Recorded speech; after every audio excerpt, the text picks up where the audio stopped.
and rain. Kenaya stood in a queue that stretched into the dawn, her heart beating a steady rhythm against her ribs. When it was finally her turn, she pressed her thumb into the purple ink and left her mark on the 6 colored ballots. Outside, she looked at her stained thumb, a small, dark badge of her sovereign power. She had done her part. Now, the boxes would have to speak for the paper house.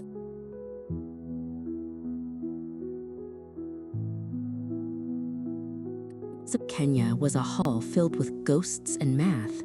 Kenaya sat in the gallery with Const, watching the screens as the forms 34A flickered to life.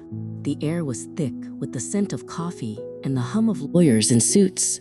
Every number had to match, every digit had to be verifiable. "This is where the paper meets the reality," Const whispered.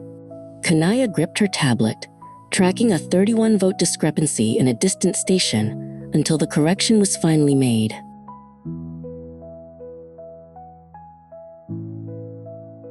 Then came the announcement that split the sky. The chairman read the tallies in a voice that didn't tremble. Amara Mwikali Mutua had crossed the line with 50.45%. She had secured the minimum 24 counties by the skin of her teeth. Amara stood at the podium, her law degree long ago traded for the heavy mantle of the president-elect. She spoke of a house that belonged to everyone, even as the shadows of the defeated loomed large in the corners of the hall.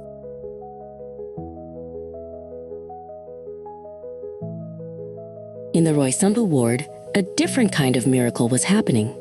Geen sat in a cold counting room, watching a tired returning officer lift the final ballots.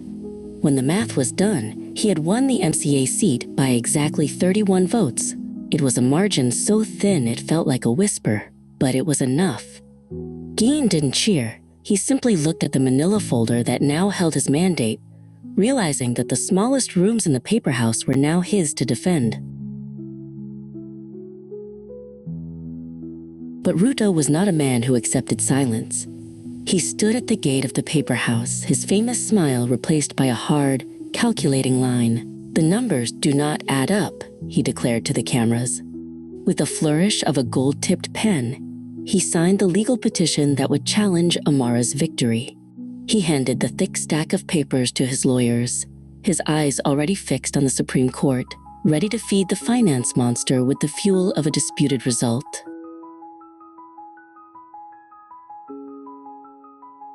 While the lawyers argued, Geen searched for a different truth.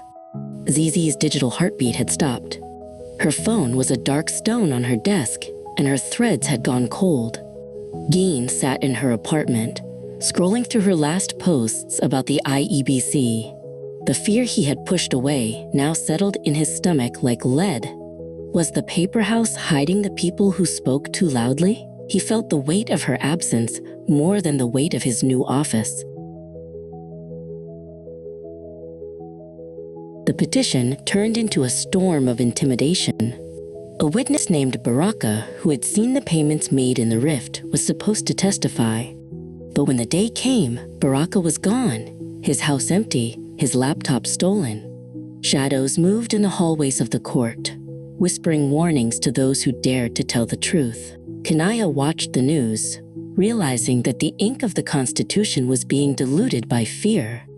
The record she kept was now a map of missing people.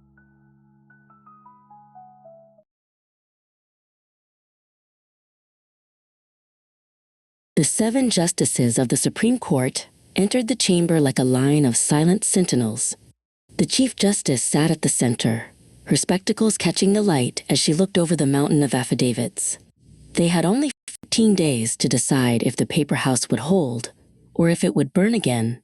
Beside her, a senior justice leaned in, their faces reflecting the immense weight of a country's future. The law was their only shield against the political wind.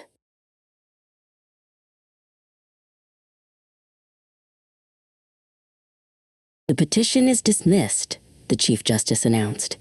The court ruled that while errors existed, the will of the people remained clear. Amara's victory was upheld. In the living room, Taitushan breathed a sigh of relief, her color returning as the law was reinforced. Kenaya held her mother's hand, feeling the strength of the paper house beneath them. The ruling was a pillar placed in the floor, but KENAYA knew that a pillar only stands if the people continue to hold it up. As the sun set on the election cycle, KENAYA returned to her roof. The 2027 storm had passed, but the air still tasted of the ink that bleeds. Amara was the new architect, Ruto was the watchful shadow, and ZeeZee was still a mystery waiting to be solved. KENAYA opened the record and began to write the next chapter. The story didn't end with the ruling. It began with the duty to watch what came next. "The ink may bleed," she wrote, "but we are the ones who hold the pen."